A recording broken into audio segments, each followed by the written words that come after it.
keep rolling. So you have this idea of and pick any key. Now you're getting some really nice things going. Oh, no voice?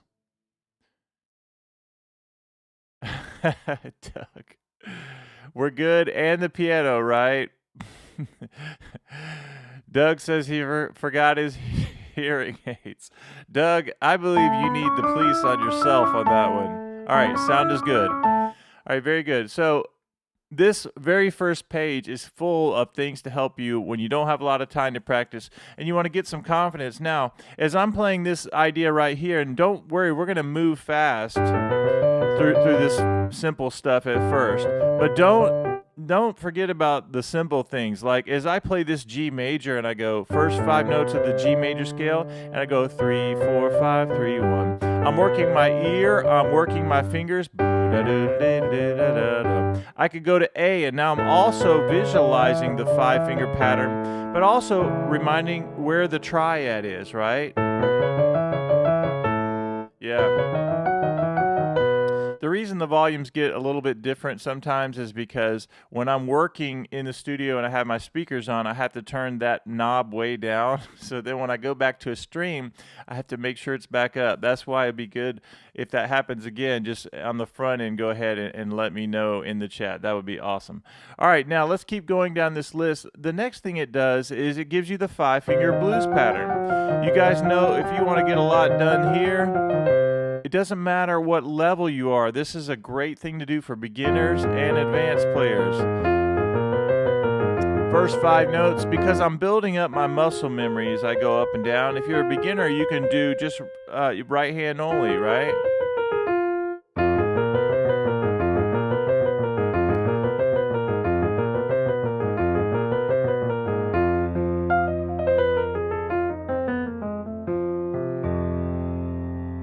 Very good. Yeah, awesome, Rick. Thank you for that. Great PDF.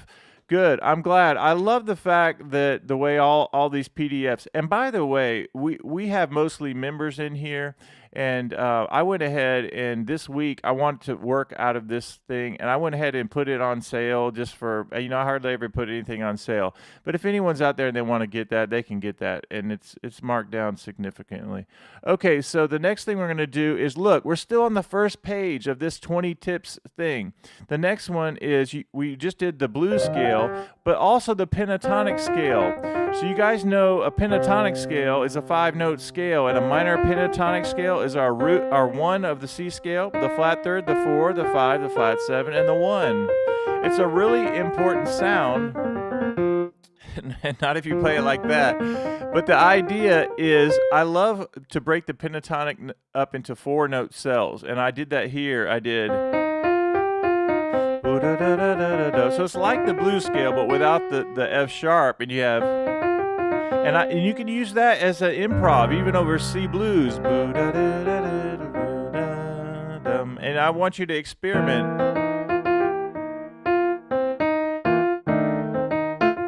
And I had to go blues there, but then you can break this up into 1 cell, and you go up to the next part of the pentatonic scale. That's a cell you can use. Up here, that's another cell, and up here. And notice this right here. If I go, this is C minor pentatonic, 5-note scale. But if I keep inverting it, and I get to this one right here, this is the one that comes right out of Blues Volume 1. You go, dee-doo-dee-doo.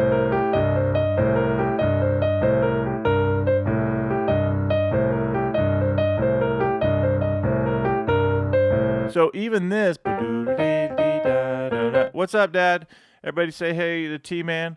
We have this idea of the pentatonic scale in different shapes that gives you this immediate confidence in your blues playing. And let me give you the reminder. If I put my middle finger on whatever key I'm in, then my thumb's naturally hanging over the 5th, my index finger's naturally hanging over the flat 7, and then minor 3rd. So we have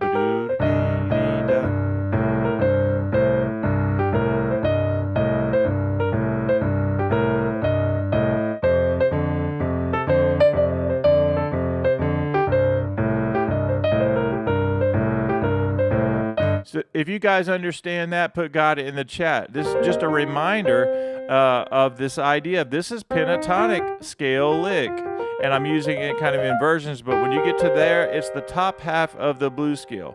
Remember this, we have the bottom half of the blues scale, which is our 5 notes, and then the top half is this little pentatonic shape, and the whole blues scale is right here. But here's the confidence right here. Whatever key I'm in, my middle finger goes on that note, okay? And then I get into this shape. But I also have this C blues first 5 notes. So if I had this idea of even a simple quarter note blues, I know that this is going to work. Any note in this 5 note pattern is going to work. And I also know that my middle finger going on this C up here, what this gives us is the minor third on top, which is a neat kind of tension sound, right? So if I had this shape right here and I go, notice how my hand is hovering over any of those notes? They're all going to work. Let's do it again.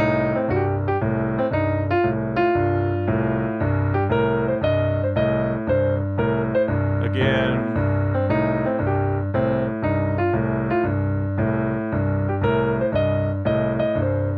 Now watch when I go to the F chord. See how it works?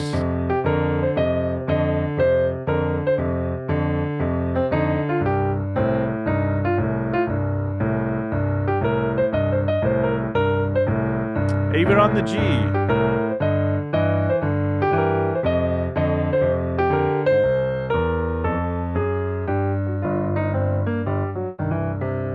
All right, let's keep going down this idea, and it even says it here on the PDF, C blues scale upper structure.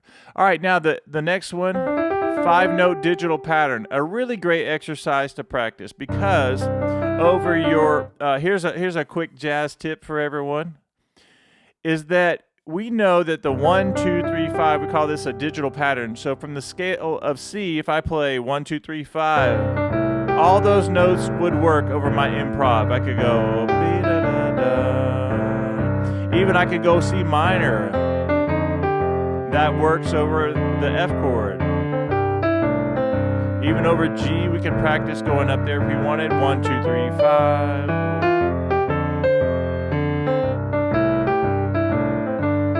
Again.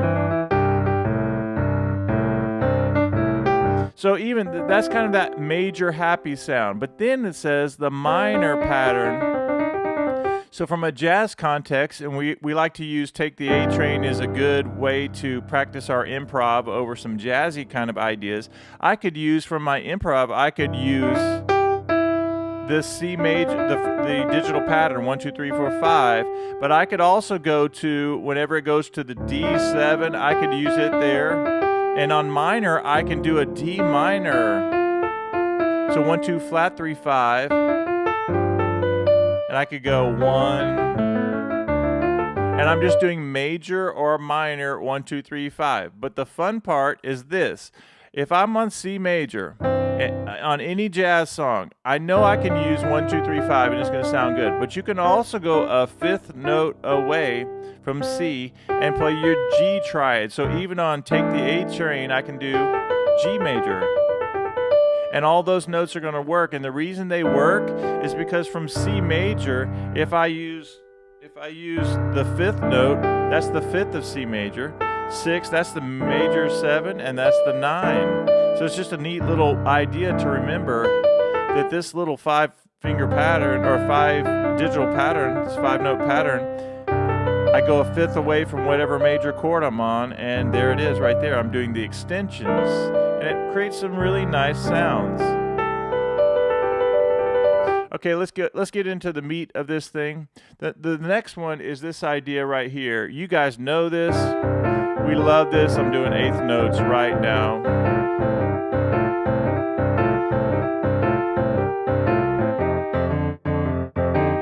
If you have 5 minutes to practice and you need something to do, I would recommend that. The reason is you have this idea of working all the fingers, right? And you're getting your coordination together. And somebody pick any random key. Let's just shout out some random keys. Let's push the boundaries of what we normally might do. And make sure you like this video.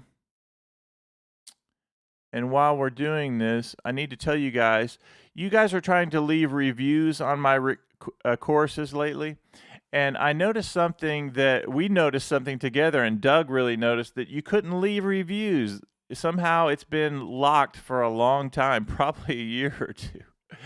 So you can now leave reviews if you would like to support the channel by sharing your experience with any of the courses, or just, being a member or anything like that. So if you go to iMusicAcademy.com, all my members or people who have my courses, you can leave a review if you find the information helpful. All right, so yeah, and go ahead and like this video. That always helps the algorithm when you do that. All right, now, so you start to yell out different keys. Let me see if you guys have yelled out any keys. Here, I'm going to update the chat here. Again, if you have 5 minutes to practice and you need something to do, you have a lot of options. You can do this one example right here with different bass lines, right?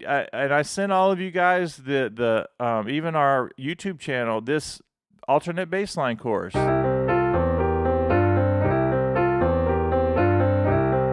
Okay, so let's go through. So we're going back to this lick right here. So Rick says A flat.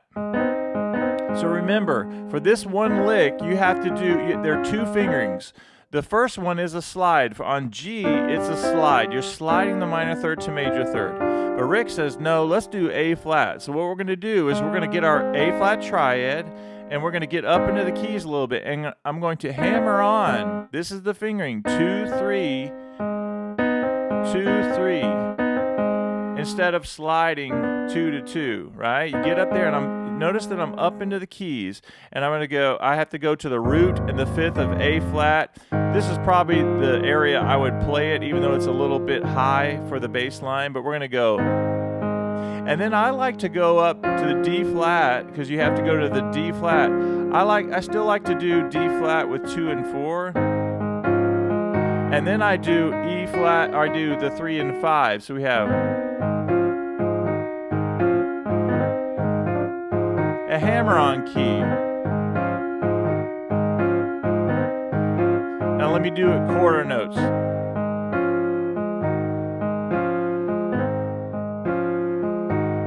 Okay, so then Rick said B flat. So B flat's nice because it's a slide key. So I visualize the triad, B flat triad, and I'm going to get my root and 5th of B flat, and I can slide on that one, right? Slide key. And then Vicky said F, so let me visualize the F triad, and I'm sliding on. So the really nice thing here is we are either it's one of 2 fingerings, and that should be comforting in some way to you guys. But what I would do is, like Rick said, A flat. Now A flat is kind of tricky. You have to figure out how your hand fits under these kinds of everybody's hand is different. So getting up into the keys and doing A flat, sometimes if your fingers are a little bit more on the wide side, then you turn your hand a little bit. And then some of you, even if let's just say your hand just did not fit in that area, you could do this. You could go thumb, 2, 1. Okay, that's kind of a if nothing else works. Right? But I like, if you can, I like 2, 3, 5. And what's so great about this is I can do slide key. If I go to D flat up a half step, I'm hammering on and I'm up in the keys. My D is a hammer on. E flat is a slide. Okay, you guys get the idea, and I just want to remind you that we have what I call the up-down approach. I like to take, and I had my two jazz prodigy kids that I teach locally.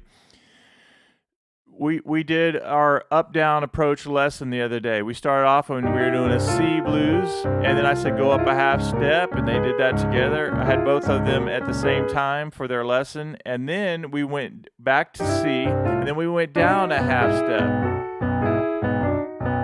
and worked on B, and B is a hammer-on. So maybe your 5-minute practice session is to maybe do C and maybe work on D flat, even if it's right hand only. Okay? If you guys understand, got it in the chat. That's a great thing to do. You're really working your fingers. Another idea based on that is, you notice how I changed the bass line up. Maybe if you have 5 or 10 minutes, work on the alternate bass line chorus, left hand only. Pick an idea out of that, and you'll get a lot of success there. I like to say this regarding our course. I put 20 tips for 5-minute practice success, but if you keep up with your time and you put a little kitchen timer on, like I like to recommend these. You guys know this little kitchen timer here. If you had 2 minutes to practice, you had 5 minutes, and I just go boom, or that's 7 minutes. I give myself a little time to set up. What you're going to notice is time's going to fly by, and you'll think, you know what, I could do another 5-minute session. So keeping up with your practice time is another really, really important thing. What you're practicing, keep an idea, a log of that, and also your time, because you'll notice that you get a lot done if you're focused in that idea. I love the idea of keeping up with your practice time. Now, in our All Access group and our Chord Academy, we have specific things that we do every week. And a lot of this stuff you'll find in some way we repeat the ideas. All right, now let's keep going down this list. We're doing great. I'm checking on the time. We'll go to 35, so we have 11 minutes still. Now, this is one of my favorite ones right here. So this is written out in quarter notes in the left hand. And you can let me know in the chat if you like this sound. If I'm ever not feeling bluesy, I go to that flat 7. It's one of the notes I go to, and I go flat 7 down the scale. So if I think of this as a C major scale, and I think of my flat 7, that's also called a Mixolydian scale, also called a dominant scale. And I'm just flatting the 7th note of the major scale. And if I come down, da da da dum, and you can go right to E, the 3rd of the key. Ba da da da da dum. I can also do what I call my roll, where I do 1, 2, 3. So it sounds like this. Let me see what Vance is saying. Let me move my chat window over. All right, Vance loved this idea. Now, if you have a little bit more experience, like Vance has a little more experience, and Rick has a little more experience, and several of you, you're starting to transpose and things are working well, maybe you take an idea like this and go, and then you go up to 4 notes away. So if I do C, the key of C, and I go, what's 4 notes up? C, D, E, F. Now I start on the flat 7 of F. How do you find the flat 7 of any note? Just go down a whole step, and I go ba da da